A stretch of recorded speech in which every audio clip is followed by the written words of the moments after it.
جب ہم حضور نبی کریم صلی اللہ علیہ وسلم کا نام لیتے ہیں تو دونوں ہاتھ کے انگوٹھے چومتے ہیں، جبکہ عام آدمی کے انگوٹھے میں اللہ اور محمد صلی اللہ علیہ وسلم کا نام نہیں ہوتا۔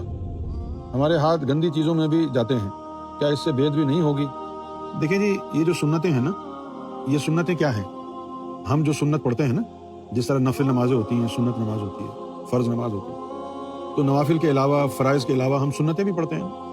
تو جو نمازیں ہمارے لیے سنت ہو گئیں، تو حضور پاک کے لیے کیا تھی؟ وہ حضور پاک صلی اللہ علیہ وسلم کے لیے نوافل تھے، یہ ان کی ادائیں تھیں۔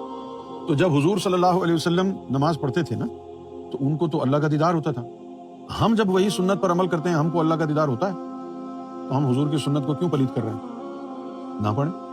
اسی طریقے سے یہ انگوٹھے چومنا آدم صفی اللہ کی سنت ہے۔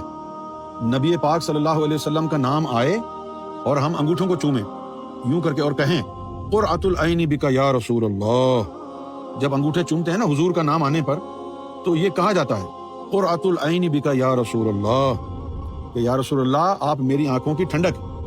تو یہ سنت کس کی ہے؟ یہ سنت ہے آدم صفی اللہ کی۔ جب اللہ تعالیٰ نے آدم صفی اللہ کو زمین پر اتار دیا تھا نا، تو ایک دن کشف کی حالت میں ان کو عرش نظر آیا، تو وہاں انہوں نے دیکھا کہ اللہ کے نام کے ساتھ محمد لکھا ہوا ہے صلی اللہ علیہ وسلم۔ تو آدم صفی اللہ نے پوچھا، اے اللہ، تو نے اپنے نام کے ساتھ کس کا نام لکھا ہوا؟ تو اللہ نے فرمایا کہ یہ میرا محبوب ہے اور تمہاری اولاد میں سے ہوگا۔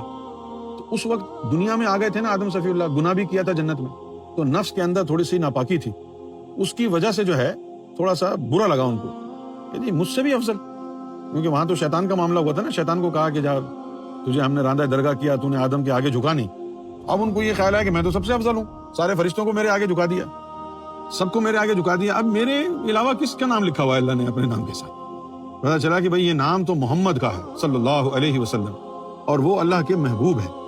تو یہ سنا انہوں نے تو نفس نے شرارت کی، مجھ سے بھی افضل، ان کو تو وہی تھا نا، میں تو سب سے افضل ہوں، فرشتوں کو بھی جھکا دیا تھا میرے آگے، اب یہ کیا ہو گیا؟ یہ تو نہیں کہانی ہے۔ تو اس کے بعد جب ان کو یہ خیال آیا، نفس کی شرارت ہوئی، تو وہ کشف وغیرہ سب بند ہو گئے، اب کچھ نظر نہ آئے۔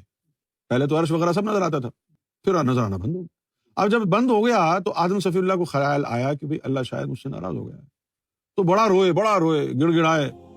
جب بہت زیادہ گڑ گڑائے اور رو لیے، تو پھر اس سے نفس کے اندر تھوڑی سی نرمی آئی، اور جب نرمی آئی تو پھر دوبارہ جو ہے وہ کشف کھل گیا۔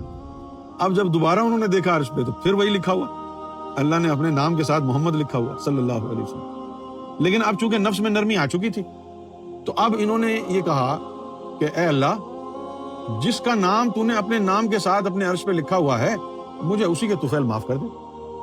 تو اللہ تعالیٰ نے محمد رسول اللہ صلی اللہ علیہ وسلم اپنے محبوب کے طفیل آدم صفی اللہ کو معاف کر دیا۔ اب جب معاف کر دیا تو آدم علیہ السلام خوش ہو، اور اس خوشی کے عالم میں انہوں نے یہ کہا کہ اے اللہ، جس ہستی کے طفیل تو نے مجھے معاف کیا، بخش دیا، میں اس کا دیدار کرنا چاہتا ہوں۔ تو اللہ تعالیٰ نے فرمایا کہ بھئی ابھی تو ہم نے اس کے نام کے نور کو بڑھایا۔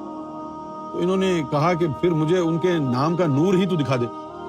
تو اللہ تعالیٰ نے کہا کہ اپنے انگوٹھوں کی طرف دیکھو، تو ان کے انگوٹھوں سے اسم محمد کا نور برآمد ہوا۔ جب اسم محمد کا نور برآمد ہوا ان کے انگوٹھوں سے، تو محبت سے انہوں نے چوم لیا، اور پھر یہ ساری انسانیت کے لیے محمد رسول اللہ کا نام آنے پر انگوٹھوں کو چومنا آدم صفی اللہ کی سنت بن گئی۔ اب میرے بھائی یہ سنت ہے۔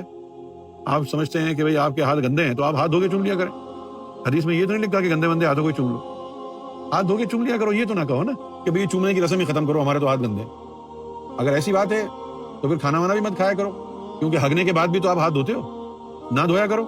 نہیں، میں چلی باتیں اس لیے کرتا ہوں تاکہ آپ کی سمجھ میں آ جائے، کیونکہ آپ فضول باتیں کرتے ہیں نا بھائی۔